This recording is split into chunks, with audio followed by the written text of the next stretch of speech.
Germany में Hitler ने अपने खिलाफ उठने वाली हर आवाज को खत्म करने के लिए गेस्टापो नाम की एक सीक्रेट पुलिस फोर्स बनाई थी।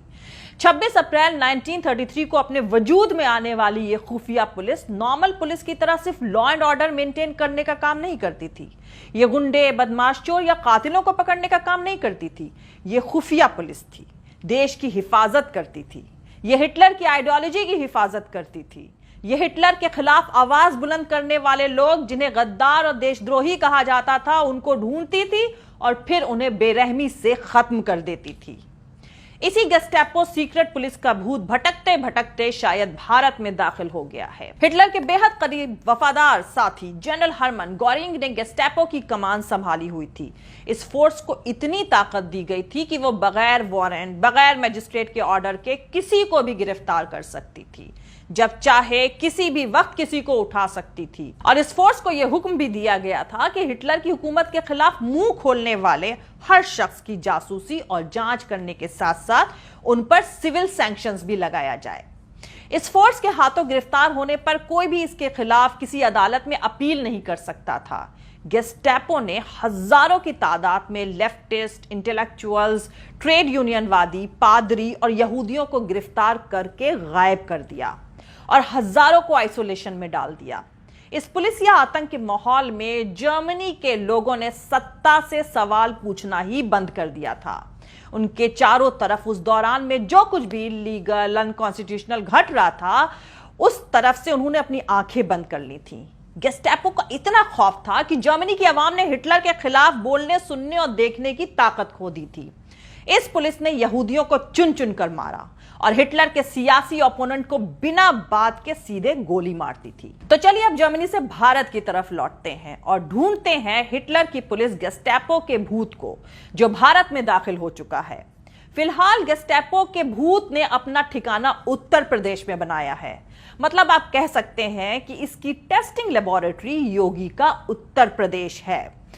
वहां इसकी लेबोरेटरी खोली गई है और इस फोर्स का नाम है Uttar Pradesh special security force, UPSSF। जाहिर सी बात है, अगर उत्तर प्रदेश में बीजेपी इस फोर्स के जरिए अपने सियासी मकसद में कामयाबी हासिल करती है, तो पूरे मुल्क में भी इसी मंसूबे के तहत भाजपा अपना कदम आगे बढ़ाएगी। फिलहाल उत्तर प्रदेश में मुसलमानों, दलितों के साथ साथ ब्राह्मणों को भी ठोकने का खतरनाक खेल चल रहा है। और जब योगी जी का ड्रीम प्रोजेक्ट UPSSF अपने वजूद में आएगी, तो बिना सवाल जवाब किए, बिना वारंट के किसी को भी उठाएगी और योगी जी की ठोकने वाली पॉलिसी अपनाते हुए जुल्म और सितम की खौफनाक कहानी की शुरुआत होगी। योगी आदित्यनाथ सरकार ने Uttar Pradesh special security force act 2020 को लागू कर दिया है। इसके तहत Uttar Pradesh special security force UPSSF को बिल्ड किया गया है, उसको बनाया गया है।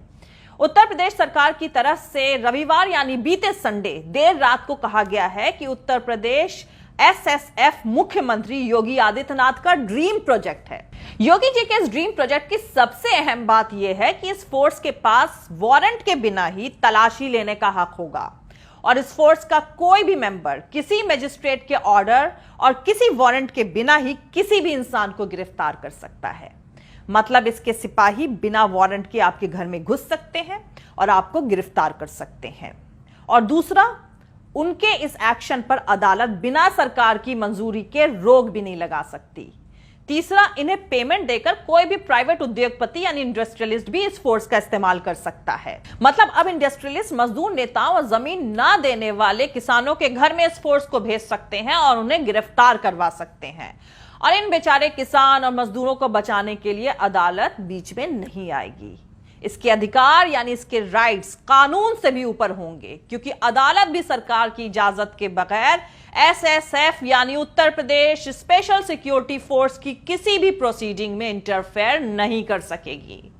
जरा सोचिए, अब आपको उत्तर प्रदेश में स्पेशल सिक्योरिटी फोर्स के लोग किसी वारंट के बिना, किसी रिकॉर्ड के बगैर अरेस्ट करेंगे, तो उनको आपको रिहा करने की जरूरत भी नहीं पड़ेगी, क्योंकि वो तो साफ साफ कहा जा सकता है ना कि भैया हमने तो गिरफ्तार ही नहीं किया।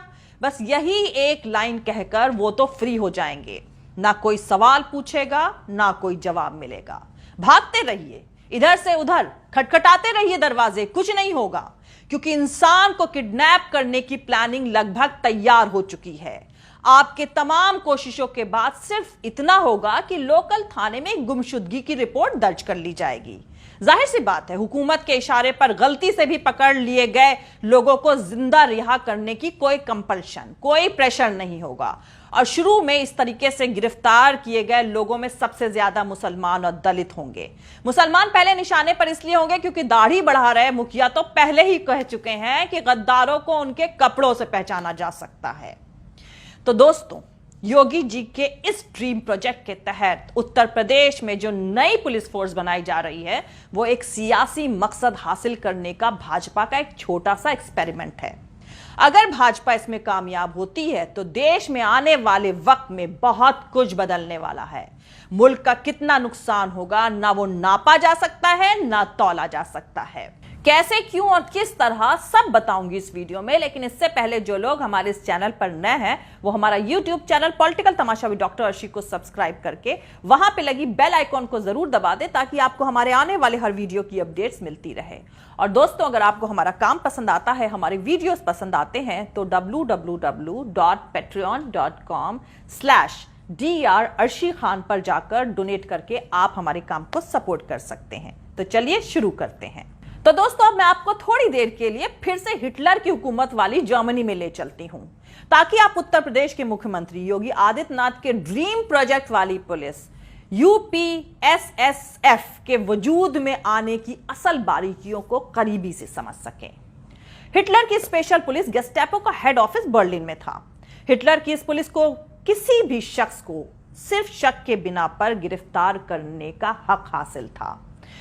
इस पुलिस फोर्स ने पादरियों को सख्त डायरेक्शन दिया था कि वो हिटलर की हुकूमत के खिलाफ कुछ भी ना बोलें। उसके बाद जर्मनी के एजुकेशन सिस्टम की देख रेख कर रहे लोगों को हिटलरी पैगाम जारी किया गया कि नाटसीवाद से जुड़े नेताओं को भगवान, खुदा या देवता की तरह वर्शिप मतलब पूजने का काम एजुकेशन के तहत अंजाम तक पहुंचाया जाए। उन्होंने अपने इस मकसद को हासिल करने के लिए देश के बाहर और मुल्क के अंदर दुश्मनों को पहचानने का एक प्रोपेगेंडा चलाया। मतलब अपनी हुकूमत को मजबूती के साथ कायम रखने के लिए देश के अंदर और बाहर वर्चुअल दुश्मन से मुल्क की आवाम को डराया गया। और इसके लिए हिटलर ने बाहरी दुश्मन के तौर पर फ्रांस और इंग्लैंड को चुना और जर्मन्स के अंदर उनके लिए नफरत को उभरने का इंतजार किया। इसी तरह मुल्क के अंदर यहूदियों को दुश्मन बताते हुए उनको निशाने पर लिया गया।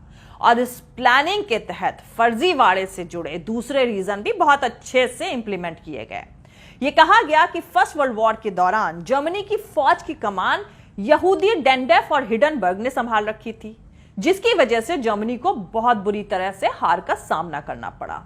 इस हार की पूरी जिम्मेदारी यहूदियों पर डाल दी गई और उन्हें जर्मनी के सबसे बड़े दुश्मन के तौर पर प्रोजेक्ट किया गया। यहूदी लोगों का स्कूल और कॉलेज में दाखिला होना बंद हो गया। वहां के अखबारों के मालिक यहूदी ही थे, उन अखबारों को भी बंद कर दिया गया। यहूदी के खिलाफ नफरत ने एक नई ऊंचाई 15 सितंबर 1935 को छुई जब न्यूरेमबर्ग कानून पास हुआ। इस कानून के तहत यहूदियों को जर्मन नेशनलिटी हासिल करने और जर्मन्स के बीच शादी करने पर रोक लगा दी गई। जैसा कि हमारे यहां लव जिहाद, CANRC का तमाशा चल रहा है। खैर, हिटलर की जर्मनी में यहूदियों को इस बात पर भी मजबूर किया गया कि जब कभी वो अपने घर से निकले तो अपने कपड़ों पर, अपनी ड्रेस पर डेविड के स्टार का पीला तारा लगाएं। उन्हें घेटों में भी रहने पर मजबूर किया गया। इस तरह हिटलर की सीक्रेट पुलिस गेस्टापो ने अपने दुश्मन समझे जाने वाले यहूदियों की शिनाख्त करके एक बहुत वेल प्लान तरीके से उनका खात्मा किया। गेस्टापो की ताकत सिर्फ हिटलर की ही नहीं बल्कि उनके सपोर्टर्स की भी ताकत थी। गेस्टापो की खबरी आम जनता थी। आम जर्मन नेशनल भी अगर हिटलर की हुकूमत के खिलाफ अपने मुंह से एक भी वर्ड, एक भी शब्द निकालते तो गद्दार और देशद्रोही होने के नाते गेस्टापो हाजिर हो जाती। हर कोई एक दूसरे के खिलाफ गेस्टापो को खबर देता। सरकार की पॉलिसीज, नाकामयाबी, जुल्म और फेलियर को जरा भी क्रिटिसाइज किसी ने किया नहीं कि मिनटों में ही यह खबर गेस्टापो तक पहुंचती थी और गेस्टापो नाम की मौत की परछाई हाजिर हो जाती थी। हिटलर के लिए दीवानगी और उसका लोगों की नसों में भरा गया देशभक्ति के जुनून का आलम यह था कि भाई ने भाई की और बेटे ने बाप की खबर गेस्टापो को दी। आम जर्मन दूसरे जर्मन के लिए खबर देता। दुश्मनी निकालनी हो, बदला लेना हो, प्रॉपर्टी पर कब्जा करना हो, बस गेस्टापो को खबर कर दीजिए कि यह बंदा हिटलर की सरकार के खिलाफ है, किसी सबूत की जरूरत नहीं है, उसको उठा लिया जाएगा।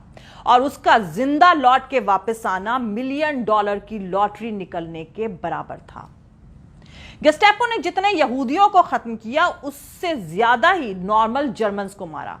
हालांकि मारने जैसे वर्ड का यहां पर इस्तेमाल करना ठीक नहीं होगा, हम बस ये कह सकते हैं कि उठा लिए गए और फिर कभी वो लोग वापस नहीं लौटे। जर्मनी में पुलिस फोर्स का सियासी एक्सपेरिमेंट हिटलर को तानाशाह बनाने में काफी मददगार साबित हुआ। पुलिस का वही चेहरा भारत में भी उभर रहा है। कोविड की आड़ में सियासी ओपोनेंट को लगातार जेल में डालने का सिलसिला जारी है। दिल्ली में दंगों के दौरान मोदी सरकार की पुलिस का चेहरा बहुत हद तक बेनकाब हुआ है। अब उत्तर प्रदेश में स्पेशल सिक्योरिटी फोर्स बनाकर डेमोक्रेसी की जड़ों को हिलाने का एक नया एक्सपेरिमेंट शुरू होने जा रहा है। अभी तक तो आंखों के सामने गाड़ियां पलटकर एनकाउंटर हो रहे हैं। अब आपके भाई, चचा, ताऊ, पिता, पति उठा लिए जाएंगे बगैर किसी दस्तावेज के, बगैर कोई इल्जाम के। आपके लोकल थाने नेता अफसर को भी पता नहीं चलेगा। अब देशभक्त सरकार ने किडनैपिंग को लीगलाइज कर दिया है। अब थालियां जरा जोर और जोश से बजनी चाहिए। जय हिंद, सत्यमेव जयते, अल्लाह हाफिज। दोस्तों, हमारा पूरा वीडियो और दूसरे और वीडियोस देखने के लिए हमारा YouTube channel political Tamasha with doctor Arshi को सब्सक्राइब करके वहां पे लगी बेल आइकॉन को जरूर दबा दें, ताकि आपको हमारे आने वाले हर वीडियो की अपडेट्स मिलती रहे। और दोस्तों, अगर आपको हमारा काम पसंद आता है, हमारे वीडियोस पसंद आते हैं, तो www.patreon.com/Dr अर्शी खान पर जाकर डोनेट करके आप हमारे काम को सपोर्ट कर सकते हैं। आप हमें फॉलो भी कर सकते हैं हमारे ट्विटर, इंस्टाग्राम और फेसबुक पेज पर। और दोस्तों, अगर आपको हमारा वीडियो पसंद आता है तो लाइक और शेयर करना हरगिज नहीं भूलें। थैंक यू, मिलते हैं अगले वीडियो में।